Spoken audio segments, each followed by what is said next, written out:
중국의 날씨가 미쳤습니다. 섭씨 65도까지 올라가는 믿기지 않는 숫자를 보고 모두가 경악했는데요.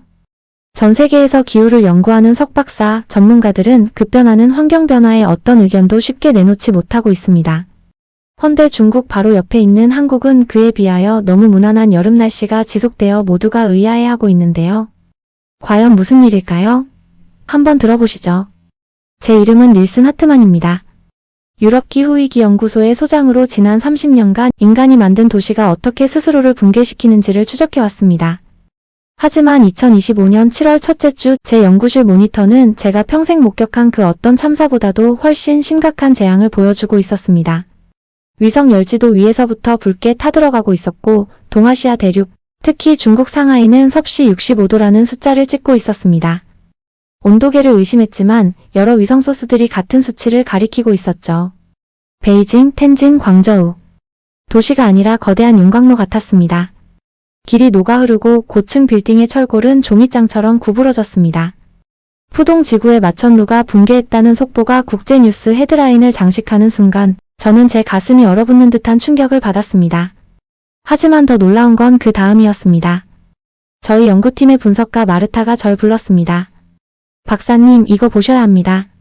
화면엔 동아시아 열지도 위에 붉게 타오르는 중국과 일본 사이에 단 하나 다른 색을 띠는 작은 반도. 바로 대한민국이었습니다. 한국은 오렌지색과 노란색의 조화로 안정적인 열 지표를 나타내고 있었고 이는 절대 불가능한 일이었습니다. 지형 때문이겠지 저는 애써 외면했지만 뇌리에서 떠나지 않았습니다. 며칠 후 충격적인 뉴스가 전해졌습니다. 중국 정부가 한국에게 재난 대응 기술 지원을 공식 요청했다는 것. 저는 눈을 의심했습니다.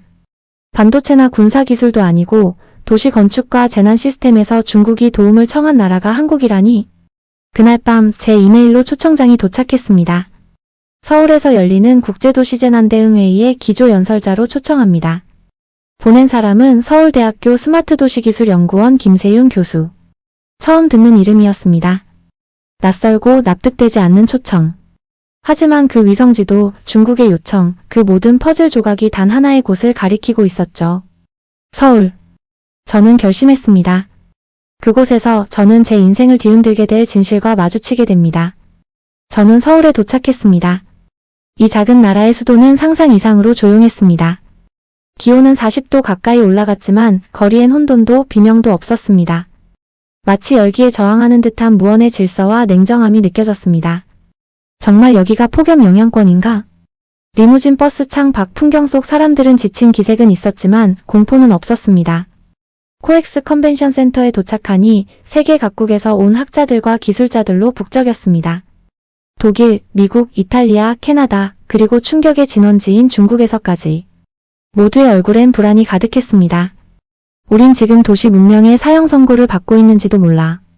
누군가가 중얼였죠. 회의가 시작됐고 단상 위로 김세윤 교수가 올라섰습니다. 50대 중반에 특별히 튀지도 않는 수수한 외모. 하지만 그의 눈빛은 마치 불길 앞에서도 흔들리지 않는 등불처럼 차분했습니다. 그는 조용히 입을 열었습니다. 존경하는 닐슨 하트만 박사님, 그리고 각국의 전문가 여러분. 오늘 우리가 마주한 위기는 어느 한 나라의 문제가 아닙니다. 인류 전체 문명이 맞닥뜨린 시험입니다. 그의 말이 끝나자 거대한 스크린이 켜졌고 서울 전역에 CCTV 300개 화면이 분할되어 실시간 영상으로 송출되기 시작했습니다. 각 화면 모서리엔 익숙한 수치들과 함께 처음 보는 수치들이 깜빡이고 있었습니다. 지표면 온도, 건물 스트레스 지수, 에너지 분산 효율, 도시 열교차율. 여러분이 보고 계신 것은 저희가 지난 20년간 개발한 통합 스마트 도시 운영체계의 일부입니다. 김 교수의 설명이 이어졌습니다. 서울의 도로, 건물, 지하철, 상하수도엔 수천 개의 초정밀 센서가 내장되어 있어 AI가 이 모든 데이터를 초 단위로 수집하고 분석하며 도시를 실시간으로 치료한다는 것이었습니다. 그 순간 회의장 한쪽에서 비웃음이 섞인 헛기침이 들렸습니다. 중국 대표단의 수석 펑샤오링 교수였습니다. 그는 팔짱을 낀 채 말했습니다. 김 교수님, 지금 우리에게 필요한 건 냉각 금속이나 특수 건축 자재입니다. 센서와 AI라니요? 공상 과학 영화라도 상영 중입니까? 몇몇 대표가 그의 말에 고개를 끄덕였습니다. 그들 대부분은 한국이 신소재를 숨기고 있다고 믿고 있었던 겁니다. 저도 속으로는 의심했습니다. 스마트시티란 개념은 예전부터 존재했지만 이렇게 포괄적이고 유기적인 운영은 사실상 불가능하다고 여겨졌기 때문입니다. 그런데 김 교수는 전혀 당황하지 않았습니다. 오히려 펑 교수에게 애틋한 듯한 미소를 지어 보였습니다. 펑 교수님, 물론 신소재도 중요합니다. 하지만 교수님께서 간과하신 게 하나 있습니다. 재앙은 단단한 방패 하나로는 막을 수 없습니다. 진짜 해법은 파도의 흐름을 바꾸는 것입니다. 그는 스크린을 다시 전환했고 강남의 테헤란로를 비추는 영상 위로 놀라운 장면이 펼쳐졌습니다. 아스팔트 단면을 보여주는 그래픽이 등장했고 그 아래엔 수천 가닥의 파이프라인이 실핏줄처럼 얽혀 있었습니다. 이것이 바로 저희가 개발한 지하 순환 냉각 시스템입니다. 한강의 깊은 곳에서 끌어올린 찬물과 지하철의 시원한 공기를 이 파이프라인을 통해 순환시킵니다. AI는 지역별 온도 예측을 기반으로 냉각수를 집중 공급하죠. 회의장엔 가벼운 탄성이 터져 나왔고 저는 등줄기를 타고 전율이 흘렀습니다. 이건 단순한 기술이 아니었습니다. 우리는 더 튼튼한 건물을 만들 생각만 했지 건물이 서 있는 땅 자체를 식힐 생각은 못했습니다. 김 교수의 이 말은 제도시 시스템 이론을 산산조각 낼 시작점이었습니다. 하지만 펑 교수는 물러서지 않았습니다. 흥미롭습니다. 하지만 이 모든 걸 도시 전체에 적용하다니. 도대체 천문학적인 예산은 어떻게 감당했습니까? 그 정도로 지금의 재앙을 막을 수 있다고 보십니까? 그는 냉소 섞인 어조로 마무리 지었습니다. 회의장은 무거운 침묵에 휩싸였습니다. 김세윤 교수의 표정이 단호하게 변했습니다. 그리고 마침내 그는 진짜 의도를 꺼내 들었습니다. 좋습니다. 이제 왜 여러분을 이곳 서울로 부른 것인지 그 이유를 보여드리겠습니다. 김세윤 교수는 차분하게 손짓했고 그 순간 스크린이 다시 바뀌었습니다. 이번에는 단순한 영상이 아니었습니다. 서울과 상하이의 위성 열화상 이미지가 나란히 비교되고 있었습니다.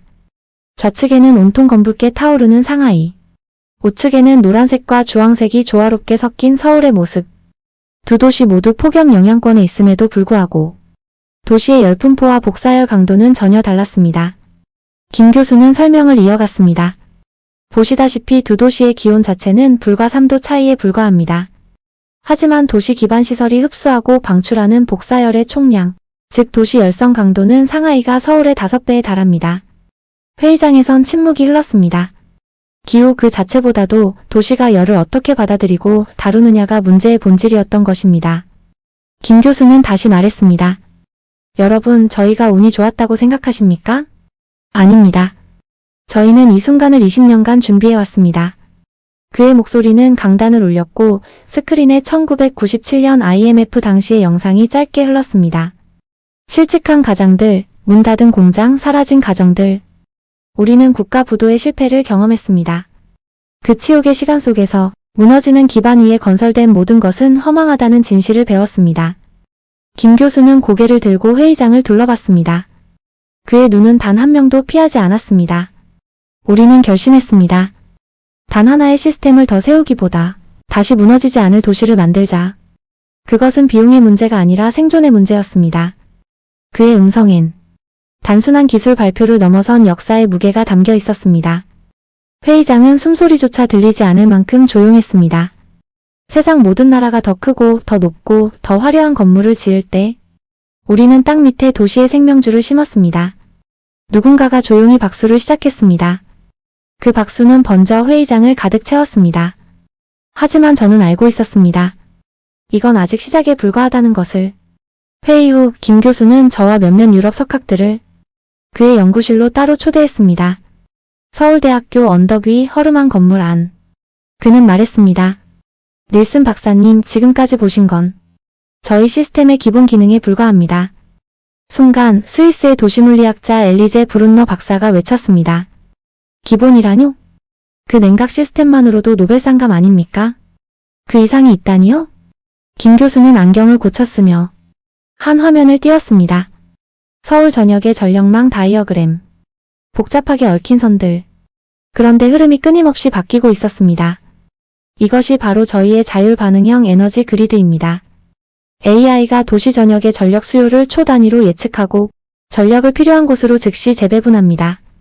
엘리제 박사는 자리에서 일어나 말했습니다. 이건 인간의 신경망 그 자체잖아요. 한 도시가 살아 움직이고 있는 겁니까? 김 교수는 웃으며 고개를 끄덕였습니다. 네, 저희는 도시를 기계로 보지 않았습니다. 살아있는 존재로 보았습니다. 그래서 그것을 치료하고 회복시키기 위한 시스템을 설계한 겁니다. 이 순간 저는 완전히 무너졌습니다. 저는 평생 붕괴만을 연구한 학자였습니다. 그런데 이들은 붕괴를 예방하는 도시를 이미 만들어냈던 것입니다. 김세윤 교수는 우리에게 차 한 잔을 건넸습니다. 옥수수 수염차라는 한국에서 흔히 마신다는 시원한 차였죠. 그는 찻잔을 내려놓고 차분히 말문을 열었습니다. 방금 보신 자율 반응형 에너지 그리드는 사실 저희 시스템의 중간 레벨일 뿐입니다. 그 위에 더 고차원적인 레이어가 존재합니다. 더 위에? 저는 깜짝 놀라 되물었습니다. 이미 도시는 살아 움직이는 유기체처럼 작동하고 있었는데 그 위에 또 뭔가가 있다는 말입니까? 그는 컴퓨터 화면을 바꿨고 이번엔 서울 건물 곳곳에 구조 센서와 음파 센서 데이터가 나타났습니다. 각 건물의 벽과 기둥에는 마이크로 진동을 감지하는 음파 센서가 심어져 있습니다. 이 센서들은 건축물의 미세한 균열과 변형을 24시간 감시하죠. 위험이 감지되면 AI가 사전 경고를 즉시 발송합니다. 뿐만 아닙니다. 하수관의 수위, 유속, 토양 침하율, 지하철역 인근의 유동인구 패턴까지 실시간 분석되어 시민의 스마트폰으로 최적의 대피 경로가 시뮬레이션되어 전송됩니다. 엘리제 박사의 입이 다물어지지 않았습니다. 이건 도시가 아니라 인류 최초의 자가치유형 메가시티입니다. 대체 이런 발상을 어떻게 하신 겁니까? 김 교수는 잠시 말없이 창 밖을 바라보았습니다. 서울의 도심을 가로지르는 한강이 잔잔히 흐르고 있었습니다. 박사님, 혹시 두레나 푸맛이라는 말을 들어보셨습니까? 처음 듣는 말이었습니다. 저와 엘리제는 서로 눈을 마주치며 고개를 저었습니다. 김 교수는 조용히 설명했습니다. 오래전 한국 농촌 사회에는 서로 도와주는 전통 공동체 문화가 있었습니다. 오늘은 내가 당신 논에 모를 심고 내일은 당신이 우리 집 지붕을 고쳐주는 겁니다. 보수도 계약도 없습니다. 서로의 고통을 나누는 약속이죠. 그는 말을 이었습니다. 한국은 일제강점기와 전쟁을 거치며 모든 걸 잃었습니다. 맨바닥에서 다시 시작할 수 있었던 힘도 바로 이 두레와 푸마시에서 나왔습니다. 우리가 만든 시스템은 그 정신의 현대적 재현일 뿐입니다. 그는 조용히 말을 덧붙였습니다. 우리는 도시를 하나의 마을처럼 보았습니다. 최신 기술은 그 마을을 더 끈끈하게 연결하는 도구였을 뿐이죠. 순간 저의 모든 학문적 신념이 뿌리째 흔들렸습니다. 우리는 서구 사회에서 개인의 자유, 이익, 효율만을 강조하며 도시를 발전시켜왔습니다. 하지만 이 나라는 공동체의 연대, 기억, 약속으로 도시를 설계한 것입니다. 저는 조심스럽게 물었습니다. 그렇다면 중국이 요청한 기술 지원이라는 건 결국 이 전체 시스템을 의미하는 거군요. 김 교수는 고개를 끄덕였습니다. 네, 그들은 몇 년 전부터 이 시스템의 존재를 눈치채고 있었죠. 몇 차례 기술 이전을 타진했지만 그들은 본질을 이해하지 못했습니다. 하드웨어만 가져가면 되는 줄 알았던 겁니다. 하지만 이 시스템은 소프트웨어, 데이터, 문화, 시민의식이 한 몸처럼 연결되어 있어야만 작동합니다. 그는 마지막으로 창가로 걸어가 한강을 내려다보며 조용히 말했습니다. 지금 중국은 다시 손을 내밀고 있습니다. 저희는 도울 것입니다. 하지만 걱정도 됩니다. 과연 그들이 이 시스템의 철학까지 받아들일 준비가 되어 있을까요? 함께 살아간다는 이 믿음 말입니다. 그의 말은 제 가슴 깊숙이 박혔습니다. 그 밤 저는 서울의 찬란한 야경을 바라보며 한없이 겸손한 학생이 되었습니다. 내가 과거에 도와주었다고 믿었던 그 나라가 이제는 인류 문명의 미래를 열고 있었던 것입니다. 국제회의의 마지막 날, 저는 연단 위에 올랐습니다.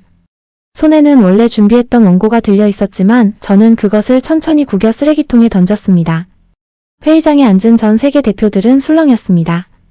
하지만 저는 잠시 숨을 고르고 말했습니다.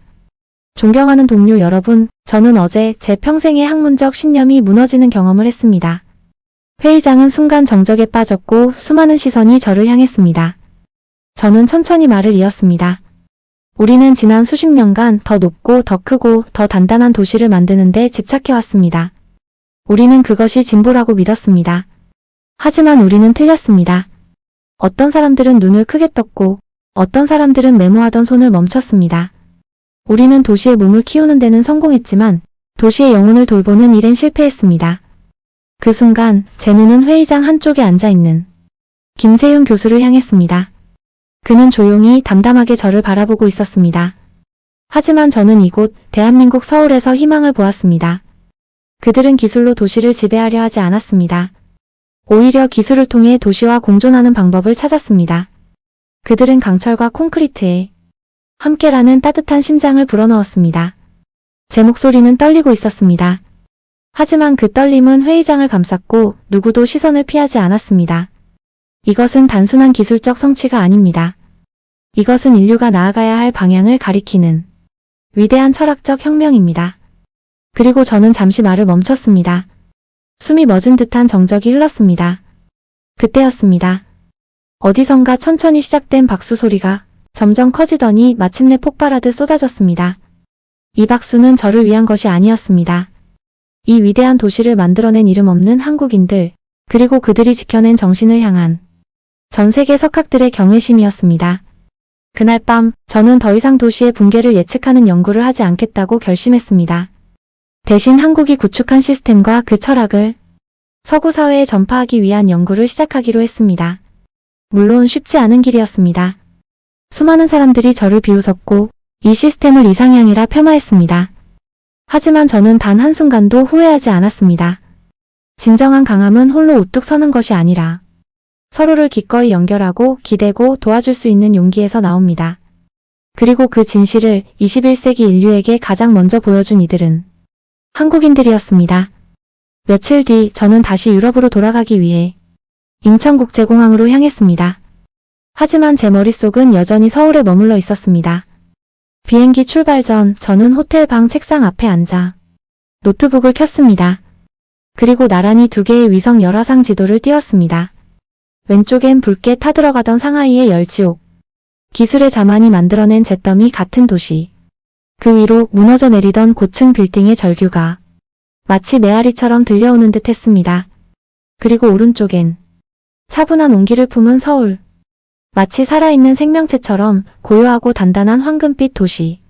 그 모습은 단순한 도시가 아니라 하나의 생명, 그리고 하나의 철학처럼 느껴졌습니다.